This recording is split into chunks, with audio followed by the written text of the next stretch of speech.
Hey friend, welcome back to another episode on the One Income Family podcast. I am super excited to have you here with me today. If you're looking for a way to help you stick to your budget, then this, my friend, is the place for you. Today, we are going to be talking about putting your emotion back into your spending so that you can stick to your budget. Yes, I just said emotion so that you stick to your budget. I know that's flip-flopped a little bit, but it actually is what we need these days. So now, you might be asking, how will my emotions help me stay true to my budget? And I'm going to keep that answer short here by saying that your emotions control everything that you do. Think on that. We stress eat, we spend money not to feel left behind in our group of friends, and that's just to name a few. But the world has found a way to make spending easy and emotionless. So go grab that laundry, mama, so that we can learn how you can put your emotions back into your spending and stay true to your budget.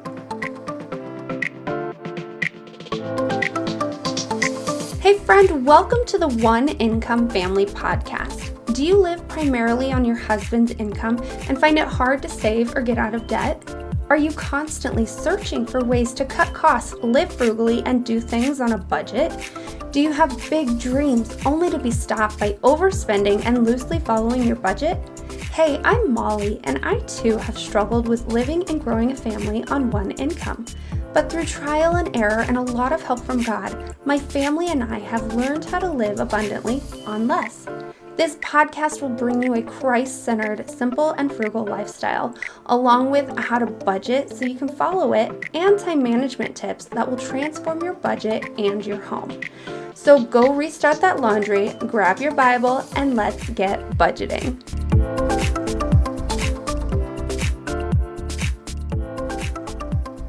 Hey friend, do you want to come hang out with a group of mamas who are living or want to live on a single income just like you?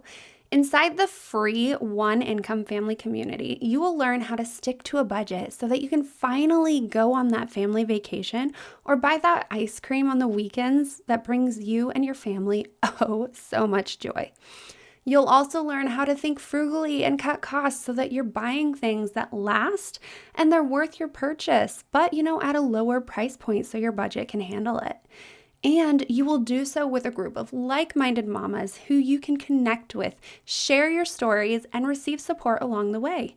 Join now at bit.ly/the One Income Family Community or click the link in the show notes. I also want to invite you to come and become a One Income Family Insider, where we will dig even deeper into budgeting and being frugal and sticking to the budget so that you can actually do the things that you and your family have desired and create goals that you can actually achieve as a family. So if you want to become an insider, you can join at bit.ly/the One Income Family Insider. Or, both of these links will also be in the show notes in case you weren't able to catch those. But it's bit.ly/the One Income Family Community for the community, and the One Income Family Insider to become an insider. Alrighty, so let's dive into today's training. So, like you see, the title is saying that we're putting our emotion back into your spending habits, because that, my friend, is how the world has gotten us to just become mindless zombies when it comes to spending. We just spend because we're emotionless. And I mean, if you're inside the industry of, selling anything, that they try to appeal to the consumer's emotion. But when it comes to actual spending and actual buying, we have found a way to do it emotionless. And what I mean by that is that we have debit cards, we have credit cards, so we don't have that physical money in our hand, and we're not going, oh my gosh, I'm almost out of money. Like, you have to actually be actively looking at your bank accounts or your banking app if you have that, or a tracker, whatever it is, to actually have the feeling of, oh my gosh, I'm almost out of money. But when we have this plastic card in our lap, or even easier, there's Venmo, there's PayPal, there's all these other online options that you can buy and spend with and not even have to actually see the amount and the effect that it has on your bank account, that it has on your budget, and all the other categories in that budget. And that's what I mean by putting emotion back into your finances, is by actually creating that feeling of, oh my gosh, I'm almost out of money. Or, oh my gosh, is that actually worth spending this money so that I have a smaller amount in my account? Say I only have $100 and it cost $50 for a pair of new shoes and I really need them, but is there a way I can buy them cheaper? Now, when it comes to shoes, I tend to go the more expensive route because it's better for your health. But that's a totally different rabbit hole we can go down later. But, do I want to spend that $50 to only have $50 left in my account? Like, what else do I need to buy? Do I need to buy groceries? Do I need to get gas? Are there other more important, heavy, weighted items that I need to get and it's not just a want? Or is it something that I actually need and it's not a want? And I do get those shoes because if I don't have them, my feet hurt all the time, my body hurts, I just can't do anything. And once I get these shoes, then I can do it so much better. So you really have to weigh those pros and cons. But with that piece of plastic or with that Venmo or PayPal, you don't see the actual total amount in your account, especially, if you're using a credit card, because you can be using the limit on your credit card and just be like, oh yeah, I've got enough limit on my credit card, I can spend it. But in all reality, it bumps your payment up and you can't make that payment. We don't think about those type of things in the moment, and that's exactly what I want to try to stop. I want to open your eyes to, so that when you do go to make those purchases, you're not going, oh my gosh, that was a terrible decision in the past or in the future when it comes to something else that you actually need over something that you just wanted. So, my three tips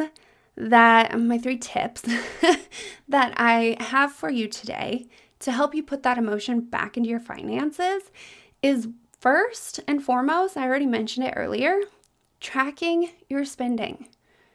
By tracking your spending, like I said, it opens your eyes to what you've already spent. It allows you to feel all those feelings that come with making a purchase and whether or not you should continue with the purchase because you're fine and your finances aren't going to be affected, or whether you shouldn't because it will affect your finances and you won't be able to put food on the table. It's those kind of feelings that you really want to allow to really control the way you spend things. I hesitate saying control because in all reality, we should be taking our spending and everything that we are doing with our finances to the Lord first and foremost. But on these little tiny decisions, this one, you should still be asking, like, how is it going to affect the rest of my budget? How is it going to affect the rest of the pay period that this paycheck is over? Is it a 2-week pay period? Are you going to be able to get another paycheck in 2 weeks and this is like the last 2 days of the period? Or is it the beginning of the 2-week pay period or the beginning of the monthly pay period? And if you make this purchase, then you're not going to be able to make your bills for the rest of the month or for the rest of the 2 weeks, whatever your pay period is. Those are the questions you should be asking, and always, always, always taking it to God and asking Him what He thinks too. But in the moment, if you ask these questions, it will help you make a good, sound decision that's not going to hurt you in the future. Okay, so if you track and you already looked at, if you already track your finances, then you're good. You probably don't need to do this. But if you don't, and you want to look at last month's pay period as well, or you could do the whole month, or you could do the last pay period. Just track it and see what you've already spent. Or you can just make it easier on yourself and do super simple, just non-overwhelming, just start where you're at and then track what it is that you're spending so that you don't get overwhelmed. Because I say to do things one step at a time so that you're not overwhelmed and you actually stick to it. If you try to do too much, that's when you fall off the bandwagon and you can't stick to it. And so I suggest, you can use an envelope, you can use a notebook, you can use your calendar, your planner, whatever's easiest for you. I mean, I personally am starting a new system where I have a meal planning calendar, like planner, and I am starting to I need to create my own so I don't have to white out the days, but I am using that for my grocery list. I'm using that for my meal plan. And then my extra pages I'm starting to use as my expense tracker. So if you want to take that and run with it, my friend, take it and run with it if that's what works best for you. Because I do that because I've always got it with me. And when I go and get groceries, that's when I make the majority of my purchases during that pay period. We're on a 2-week schedule. And it's just so much easier for me to track and stick to it. Okay, so track your finances. Find a system that works for you. If you want some suggestions, take what I've got. If you want further suggestion or application, reach out to me. I'd love to help you. Come to the community or shoot me an email. Either one works. So for point number 2, after you have tracked your finances, you need to go through and look at where you're struggling with sticking to the budget. Because a lot of people, when you say you're struggling at sticking to the budget, you don't know what area of the budget you are actually struggling with. I mean, most people upplay the extras of going out and getting coffee or having Netflix or that kind of stuff being where you're really struggling with sticking to the budget. But if that's already in your budget, you're not struggling with sticking to that budget. That's just something that you could cut costs on if you wanted to and put money back into your budget in other areas of the budget. Because when you look at your budget, it's a huge overall plan of little plans inside of it. So you got a big budget with little budgets inside. And if you know which little budget inside you're struggling with, then you might be able to solve your issue with just tweaking one little thing. But if you think that it's just the extra things that you enjoy that brings you a little bit of joy throughout your crazy days, then you don't actually know if that's where your struggle's at. You might think that it's because you like to buy extra gifts or get things for people. And if it's at the end of the pay period and you have the extra money, go ahead and do it. It's not going to hurt you. It's not a struggle with sticking to the budget. You got to actually track your finances and see where it is that you're struggling with sticking to the budget, because you can't just guess and think that that's where it's at.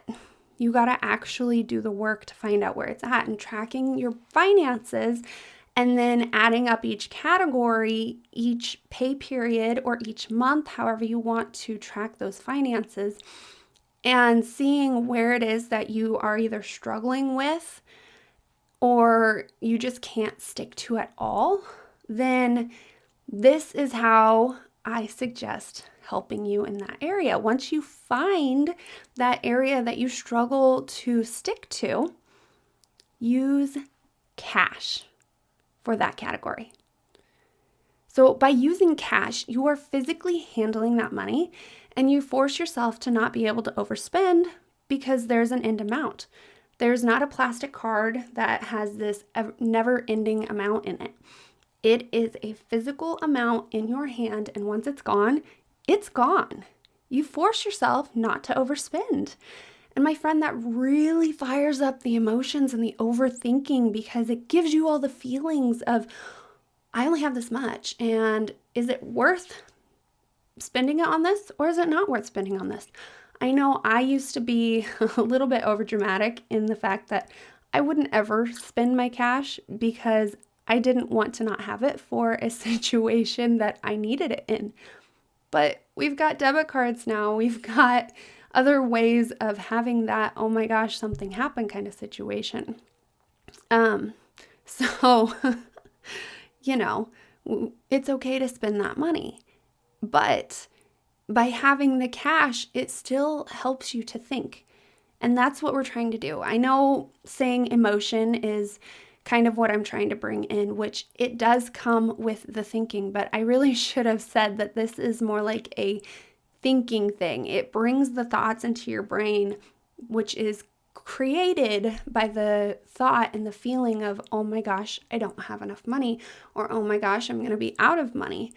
And by having that feeling back, you are able to create or make a sound decision. I mean, sometimes it can be still drastic by me saving everything, right? But then at the same time, it still brings you that sense of once it's gone, it's gone. And you still have the thoughts that pop into your head. Should I spend this or should I not? Those are kind of the same questions and feelings. If you haven't noticed, it's kind of like a pattern that's coming up, but it's so true. Those are the thoughts that you need to have, and these are the ways that you can get them. Okay, so then point number 3. The next thing you can do, which you can start right now. I know the very first thing you could do right now. The second thing, you kind of had to wait to really see where that pattern showed up, where you were constantly overspending in those categories. But this one, again, you can do right now. And that thing is to look at your expense tracker before making a purchase so that you know, and I repeat, you know the dollar amount that you have spent. This opens your eyes to the amount that you are thinking about before each purchase and whether the money, again, whether it's worth spending your money on whatever it is that you're questioning you should spend it on. So again, there's that question of should I spend it? Because you know the amount that's in your account. This is like when you're using your credit cards, your debit cards. I don't really suggest credit cards, and we can go on that in another time, but if those are what you're using, the Venmo, the PayPal, your pieces of plastic, your cards, by having that expense tracker with you and knowing the amount that you have, you're bringing that emotion back into your spending because you know whether you have the money or not. And I mean, this might be something that you are already doing, but I know that when I'm out and about, because I said that whenever we go and get groceries, that's when we do a majority of the spending. But there can be times that I'm just like, oh, I don't want to look at the expense. I don't want to see how much I actually have. I haven't gotten everything written down yet. I think there's enough. Let's just go ahead and do it. And then I hurt myself because I don't actually see the real true amount that's in my account that I can spend. And then I'm short on gas, or I'm short on, tithing for church or for other things. And I know that when it comes to like the cash thing I said earlier, I try to pull out cash beforehand so that I don't overspend that amount for tithing.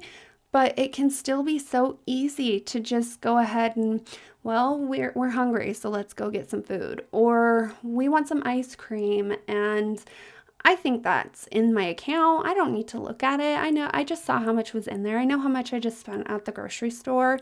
But by doing that, there could be something else that popped up that you didn't know about or that you'd forgotten about, and the actual amount in your account was lower and it hurt you.